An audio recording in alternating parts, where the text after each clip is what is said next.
Welcome to the Weekly Digest, a program where we look at and highlight the work of ministers of government as they push the administration's developmental agenda. Prime Minister Brigadier Retired Mark Phillips launched the 5th Annual Prime Minister's T20 Cup on Sunday at the Muslim Youth Organization ground. During his opening remarks, he noted how pleased he is to see the growth of the signature softball event.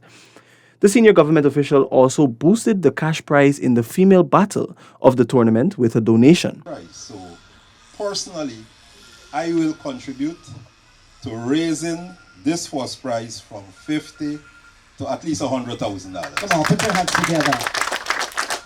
And the second prize will move from $25,000 to at least $50,000.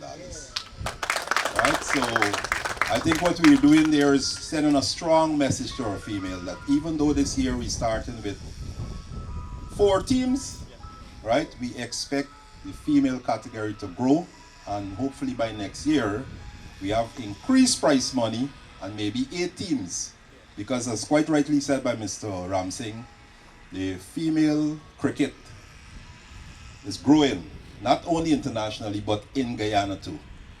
Right? And we, as part of the Prime Minister Cup, want to contribute to that growth. He also expressed a desire to see the tournament expanded to include regional teams and more international T20 teams being involved.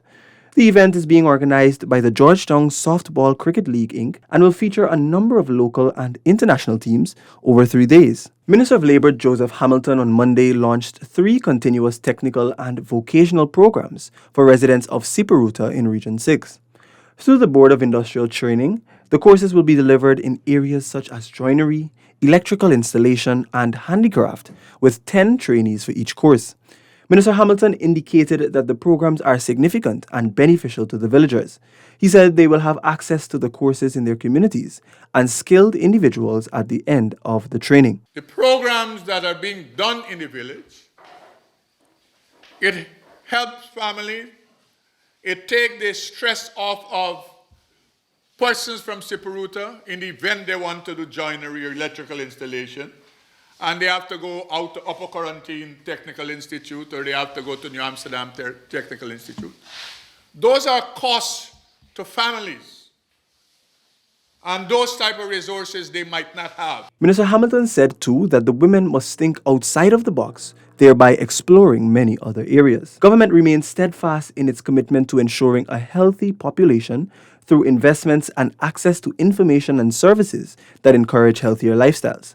Minister of Health Dr. Frank Anthony, who was speaking at the opening of a one-day wellness market on Sunday, highlighted the importance of physical activity, nutrition, and mental well-being. The other problem that we have is that we have moved away from a very traditional diet where we were eating a lot of fresh vegetables and fruits and so forth, and fish, and we have gone to one where we are now consuming a lot of fast foods, which include a lot of trans fats, and we have stopped using water and things that are healthy and consuming a lot of sugary beverages. Minister Anthony explained that there are several cases of young people displaying signs of heart conditions and other chronic non-communicable diseases.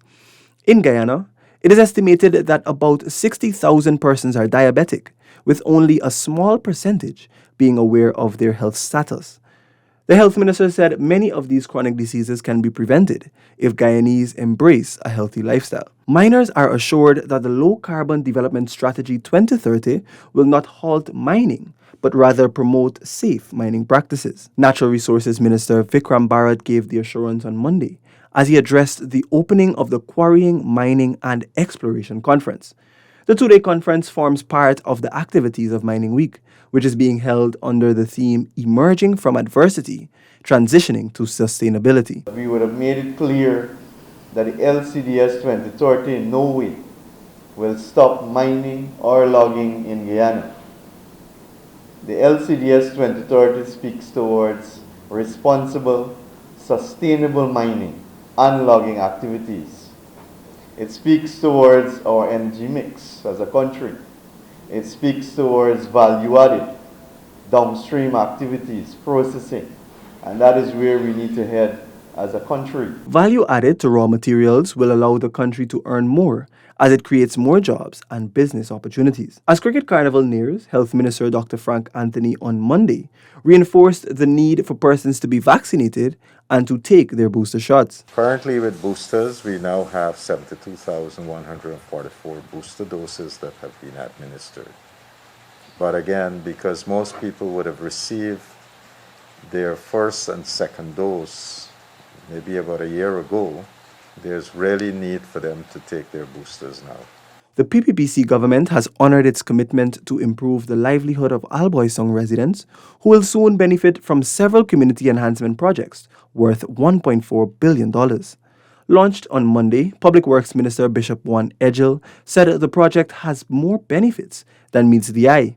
We are not here to displace anybody, even though people will have to move. We are here to bring value to your neighborhood. Enhancement works will be undertaken along Independence Boulevard. This will see the construction of a 3-lane carriageway with concrete drains and culverts. It will also have a 3 meters wide promenade with elevated lights, a garden, and seats. A 1.2 kilometer upgrade will also be done on Cemetery Road from Princess Street to Mandela Avenue. This includes an upgrade of the existing carriageway to allow 4 lanes, construction of drains along the eastern and western carriageway, enhancement of the current avenue, and a fence to both sides of the cemetery. Minister Edgel said the projects are expected to be completed by the end of the year. Residents of Smith Creek Region 1 will benefit from the government's Hinterland housing program. This program will see the construction of elevated wooden homes within the community and is set to commence in October. Government has committed to ensuring there are equitable benefits for Amerindian communities.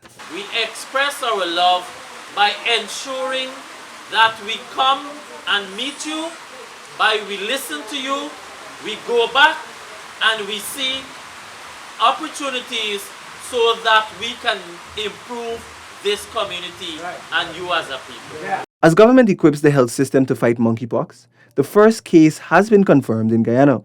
The announcement was made on Monday by Health Minister Dr. Frank Anthony. We have, over the last weekend, had a case of suspected monkeypox. Clinically, the person had all the signs and symptoms of monkeypox, and we have been able to confirm that by using PCR to do the confirmatory diagnosis. So we now have our first case of monkeypox in Guyana.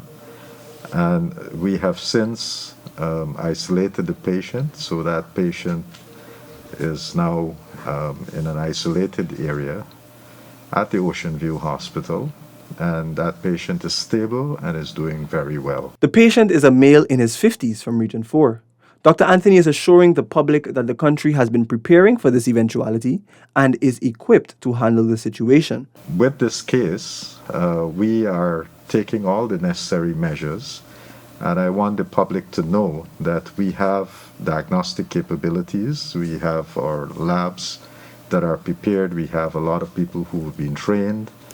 Over the last couple of months, we have trained a number of physicians, we have trained a number of laboratory staff, just in case if we have cases, what to do. As part of the government's initiatives to develop Amerindian communities, Citrus Grove received a new canter, bus shed, chainsaws, a signboard, 5 water tanks, 1 brush cutter, and a 40 horsepower outboard engine. These items were purchased from the money the village received under the Presidential Grant Initiative and the economic grant given to Amerindian communities. The $10 million economic grant received by Citrus Grove was allocated to be used as capital for investments in sustainable projects that allows the village to earn. This one-off grant was given as government realized the dire effects of the COVID-19 pandemic in the hinterland.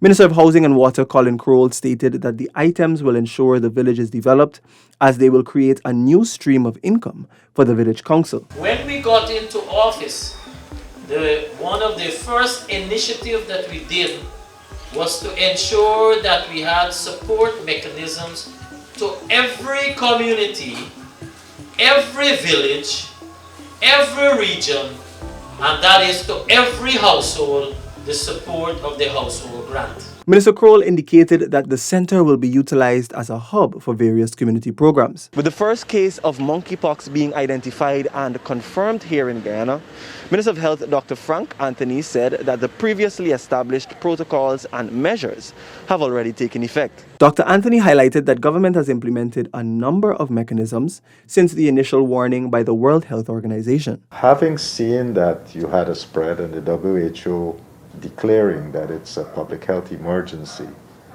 we immediately took a number of steps here in Guyana. The minister pointed out that the first confirmed case was not surprising, and the established mechanisms were immediately implemented to contain the spread of the disease. We wanted to make sure that this patient is properly isolated so that he wouldn't be in contact with other persons. Over 250 persons are now closer to owning their own homes as they received house lots in lowland East Coast Demerara.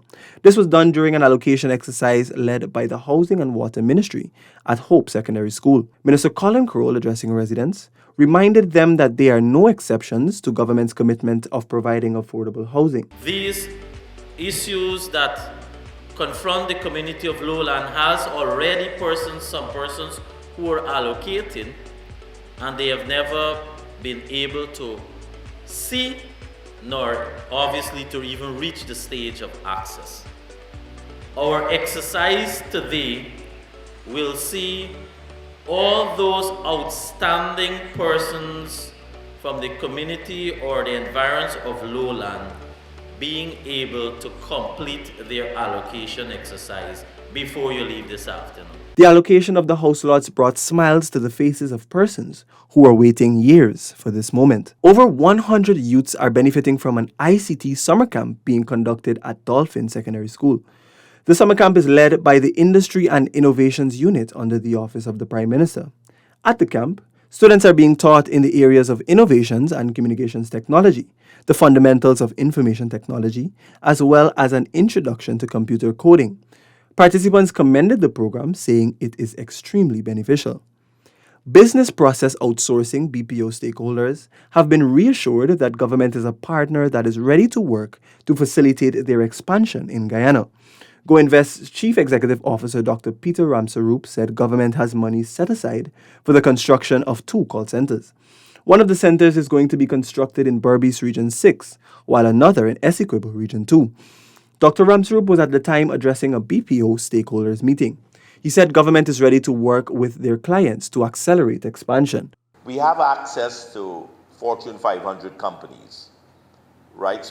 And we are gaining more access as I travel with the president. We're meeting a lot of those companies. How do we then use that influence to push their outsourcing to Guyana through one of the operators?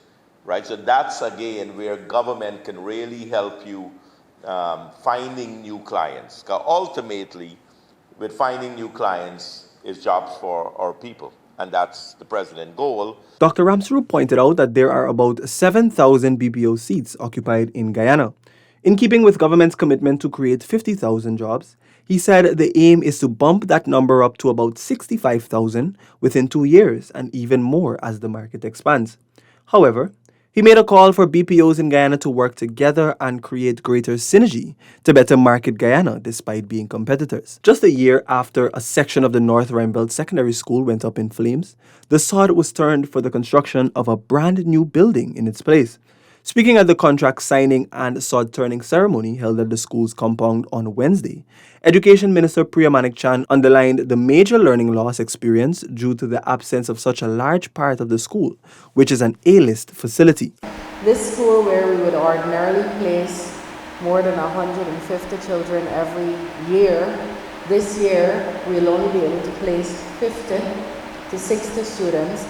This is the top school for South Georgetown. So it means somebody in South Georgetown, some family, many families, 100 or so of them, whose children ordinarily could have come here this year will have to travel further and go to more crowded places to access the quality of education that was being delivered here. The minister reiterated the importance of education in Guyana. She urged all stakeholders in the education process to protect learning at all costs. Roadworks on the Aubrey Barker Road has commenced, fulfilling a commitment made by President Dr. Irfan Ali, who visited the community back in June. The $95.3 million works, including widening of the road to ease congestion and construction of drains to address the issue of flooding, which severely affects the community when it rains. Those were some of the issues raised by residents with President Ali. The works are being executed by Surrey Paving Aggregate Company Caribbean Limited and is expected to be completed by the year end. Upon completion, the road will be about 7 meters wide, which will provide 2 lanes for comfortable use of the road. That's it for this edition of Weekly Digest. For these and other government-related information, do log on to our website, that is dpi.gov.gy, and our social media platforms as well. Goodbye.